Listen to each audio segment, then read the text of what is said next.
Okay, in this video, we're going to go over the explanations of the correct answers to the Unit 3 test review. So the first question says, name all the segments in plane HNI that appear to be skew to GJ.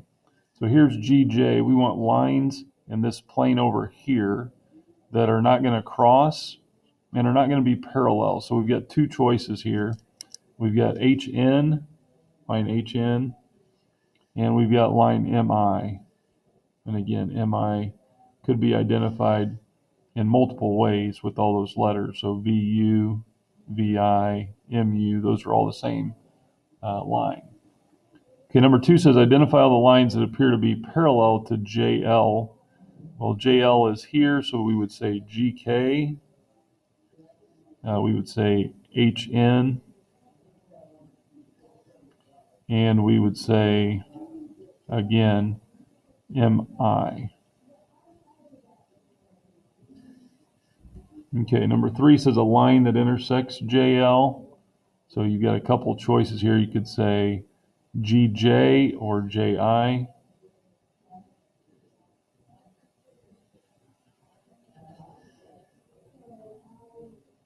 Number 4 says a plane that is parallel to plane GJ or GKJ, which GKJ is the side plane. The plane could be HNM. Really any 3 letters on that side of the picture. Okay, so for questions 5 through 8, it says in figure AB, in the figure AB is parallel to CD. On the first line, identify the angle relationship as being vertical, alternate interior, alternate exterior, corresponding, consecutive, linear pair, or no relation. On the second line, using each given value, solve the missing angle measure. So the first one says angle 8 and angle 1. So 8 and 1, those would be alternate exterior angles. And we know if the lines are parallel, alternate exterior angles are the same. So angle 1 would have to be 100 degrees. Okay, number 6, angles 8 and angle 4. Those are what we call corresponding angles. And we know, again, if the lines are parallel, corresponding angles are also congruent, so it would have to be 70. Number 7, measure of angle 6 is 50, 6 and 4. 6 and 4, those are same side interior angles. And we know that same side interior angles, when the lines are parallel, are supplementary. So if this is 50, the other one has to be 130. And then number 8, angle 6 and 3. 6 and 3, those are alternate interior angles. And alternate interior angles, when the lines are parallel, those are the same. So this one would also be 100 degrees. Okay, so for 9 through 13, it says, given the following congruent or supplementary angles, tell which lines in the picture would be parallel and give the reason. If none are parallel, then write none and do not give a reason. Okay, so 1 and 7. 1 and 7, those would be same side exterior angles, and they are supplementary. So when same side exterior supplementary, we could say that J is parallel to K. So same side exterior are supplementary.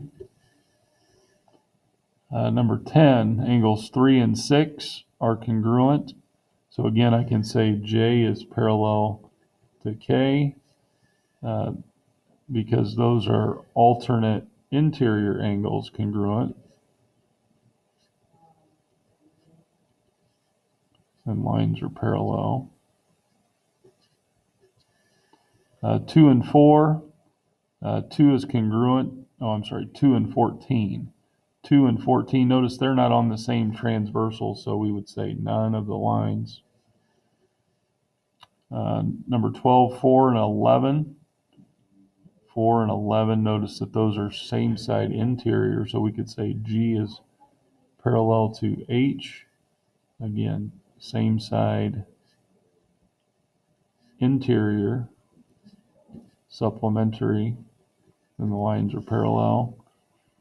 And then 8 and 9 for number 13. Again, 8 and 9, notice they're not on the same transversal, so again, we would write none for that. Okay, let's take a look at number 14. It says, solve for x that would make the lines parallel. Please provide the theorem or postulate that justifies your equation.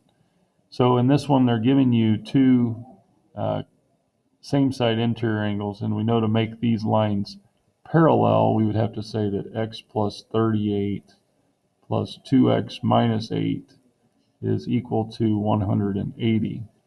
When we solve this, we get 3x plus 30 equals 180. And if I subtract 30 from each side, I get 3x is equal to 150. If I divide by 3, x is going to be 50. So x is 50. The reason that these lines would make them parallel would be the same side interior angles supplementary, therefore the lines would be parallel.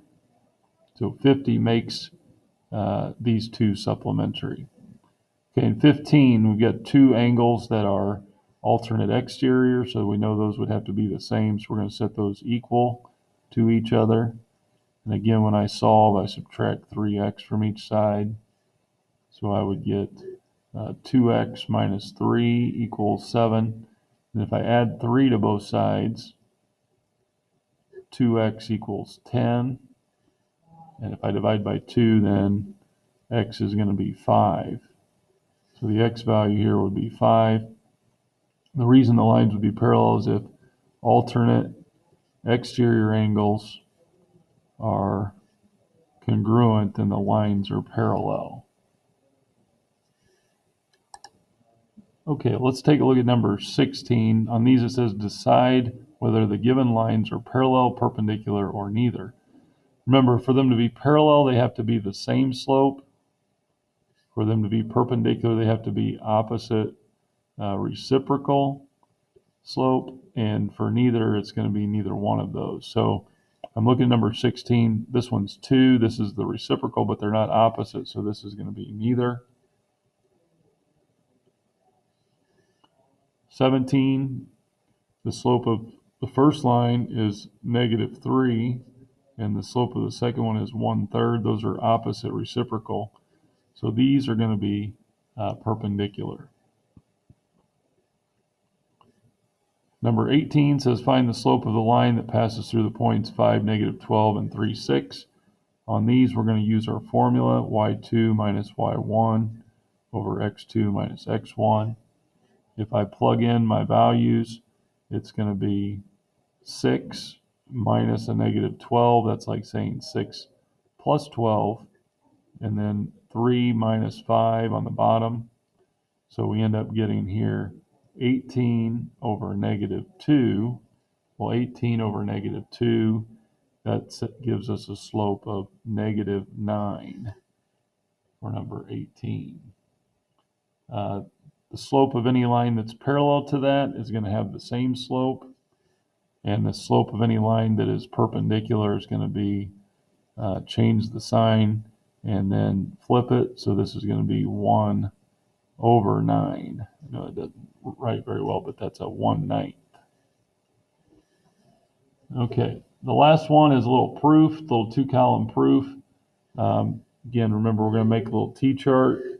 We're going to write our given, so A is parallel to B, and C is parallel to D, and that's the given.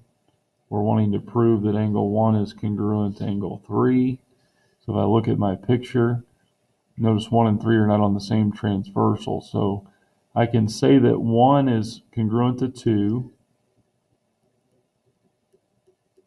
and those are corresponding, so if lines are parallel, corresponding angles are congruent.